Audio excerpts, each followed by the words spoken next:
നന്മ 24 ന്യൂസിലേക്ക് സ്വാഗതം. കാക്കനാട് സീപോർട്ട് എയർപോർട്ട് റോഡിലെ കുഴിയിൽ വീണ ടൂ വീലർ യാത്രക്കാരന് പരിക്ക്. കാക്കനാട് ചിറ്റേത്തുകരയിലാണ് അപകടം നടന്നത്. രാവിലെ കുഴിയിൽ വീണ ഒരു ബൈക്കാരനാണ്. ഇതുണ്ട് ചേട്ടാ, കൈയൊക്കെ പൂട്ടി ആകെ ഇതായിട്ടിരിക്കുന്നു.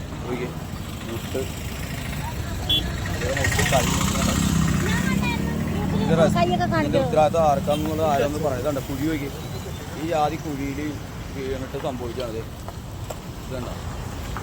ഇതാണ് പുള്ളിയുടെ വണ്ടി, ബൈക്ക്. ജസ്റ്റ് പുള്ളി അവിടെ നിന്ന് തിരിഞ്ഞതാണ്. ഇതാണ് തിരിഞ്ഞു വന്ന് നേരെ കുഴിയിൽ വീണ്. സുഹൃത്ത് ഇപ്പം ജസ്റ്റ് മിസ്സാണ് പുള്ളി. ഇത് നോക്കിയാൽ കയ്യും കാലൊക്കെ പൂട്ടി. ആ കയ്യൊന്നും കാണിച്ചേട്ടോ. ഇതണ്ട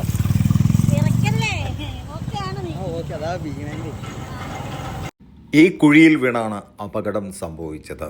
ഇവിടെ അപകടം സംഭവിച്ചില്ലെങ്കിലേ അതിശയമുള്ളൂ. നമുക്ക് കാണാം, അത്രത്തോളം കുഴികളാണ്. മഴ പെയ്ത കുഴികളുടെ ആഴം വ്യക്തമായിട്ട് നമുക്കറിയാൻ സാധിക്കില്ല. നിരവധി ടൂ വീലറുകളാണ് ഇവിടെ അപകടത്തിൽപ്പെടുന്നത്. റിഫൈനറി ഉൾപ്പെടെയുള്ള സ്ഥലങ്ങളിലേക്കൊക്കെ എണ്ണയും കയറ്റിപ്പോകുന്ന നിരവധി ടാങ്കർ ലോറികൾ, അതുപോലെ തന്നെ കണ്ടെയ്നർ ലോറികൾ, ഇതെല്ലാം പോകുന്ന ഒരു ഇടമാണ്. അത്ഭുതകരമായിട്ടാണ് ഈ പയ്യൻ രക്ഷപ്പെട്ടത്. തൊട്ടടുത്ത് തന്നെ മറ്റൊരു ടാങ്കർ ലോറി ഉണ്ടായിരുന്നു. ആ ഭാഗത്തേക്ക് മറിഞ്ഞില്ല എന്നുള്ളതാണ്. അതുകൊണ്ടാണ് ഇദ്ദേഹം അത്ഭുതകരമായി രക്ഷപ്പെട്ടത്. സീപോർട്ട് എയർപോർട്ട് റോഡിലെ ഈ ദുർഘട യാത്രക്ക് അറുതി വരുത്താനും മറ്റൊരു അപകട മരണം സംഭവിക്കാതിരിക്കാനും തൃക്കാക്കര നഗരസഭയുടെ 17ാം ഡിവിഷനിലെ ADS പ്രവർത്തകരും കുടുംബശ്രീ പ്രവർത്തകരും ഈ പ്രദേശത്തുള്ള ആളുകളുടെ ഒപ്പ് ശേഖരിച്ച് തൃക്കാക്കര MLA ഉമാ തോമസിനും തൃക്കാക്കര നഗരസഭ ചെയർപേഴ്സണും എറണാകുളം ജില്ലാ കളക്ടർക്കും തൃക്കാക്കര മുനിസിപ്പൽ സെക്രട്ടറിക്കും തൃക്കാക്കര മുനിസിപ്പൽ എഞ്ചിനീയർ തുടങ്ങിയവർക്ക് പരാതി നൽകി.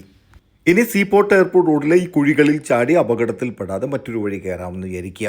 അപ്പോൾ ചിറ്റേത്തര ജംഗ്ഷന് തൊട്ടടുത്തുള്ള കുഴികളാണ് കാണുന്നത്. ഈ വഴികളിലൂടെയാണ് മറ്റു വാഹനങ്ങൾ പോകുന്നത്. പക്ഷേ ഇവിടെയും ദുർഘട യാത്ര.